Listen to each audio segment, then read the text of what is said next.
Good morning, students. I am Ruth from Applied Science Department, working in RPIT College Campus Karnal. Last video के अंदर हमने discuss किया था internal and external binary operations. उसके बाद हमने डिस्कस किया था वेक्टर स्पेस। वेक्टर स्पेस के बाद हम डिस्कस कर रहे हैं वेक्टर सबस्पेस। वेक्टर सबस्पेस देखो क्या है, वेक्टर के एक क्या है सबसेट है ना, सब स्पेस या सबसेट है एक, उसका स्मॉल पार्ट किसका, वेक्टर स्पेस का, उसको बोलेंगे हम वेक्टर सबस्पेस। तो वही है a non empty subset W of vector space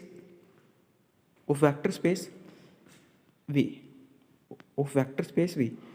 is said to form a subspace of V if W is also a vector space of over F with addition and scalar multiplication as for V।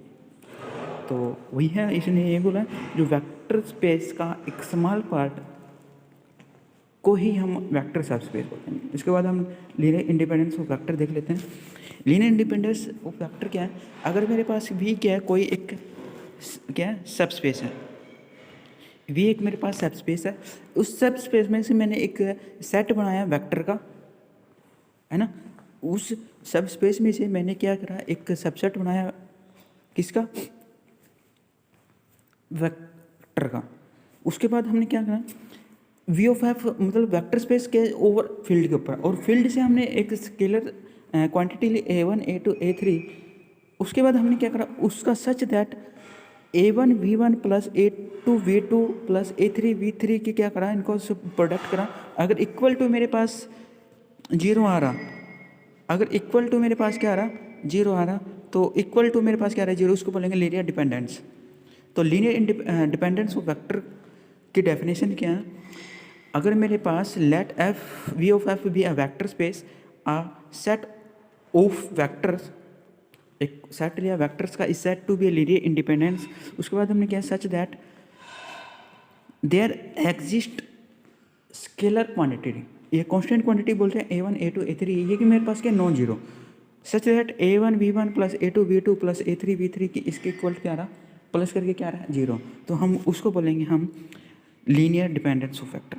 Linear dependence of vector, linear independence of vector में मेरे पास क्या है, L में क्या है, अगर मेरे पास इक्वल टू नॉन जीरो आ रहा, इक्वल टू नॉन जीरो आ रहा, तो उसको बोलेंगे हम लीनियर इंडिपेंडेंस ऑफ वेक्टर। तो लीनियर इंडिपेंडेंस की डेफिनेशन देख लेते हैं, let V of F is a vector space, a set वही लिया मैंने A1 V1 V3, कहाँ से, V से, V मेरे पास क्या वेक्टर स्पेस है, is said to be linear independence if मेरे पास A1 V1 A2 V3 2 डेट है AN VN equal to non zero, यहाँ पर आएगा नॉन जीरो। फोर वही A1 कहाँ से है, A1 मतलब स्केलर क्वांटिटी कहाँ से, फील्ड से। तो इसकी डेफिनेशन वही है बिल्कुल जो मेरे पास डिपेंडेंस की थी। इंडिपेंडेंस में मेरे पास क्या है, नॉट इक्वल टू जीरो, यहाँ पर क्या है, नॉट इक्वल टू जीरो आएगा। नॉट इक्वल टू जीरो में क्या है, वी अगर लेट वी भी मेरे पास क्या है, वेक्टर स्पेस है ओवर किसके ऊपर, फील्ड के ऊपर। उसके बाद मैंने वेक्टर स्पेस से एक वेक्टर का सेट लिया V1 V2 V3 dash VN, है ना, और एक सेट लिया मैंने स्केलर क्वांटिटी का, कहाँ से, A1 A2 कहाँ से लिया, मेरे पास फील्ड से लिया।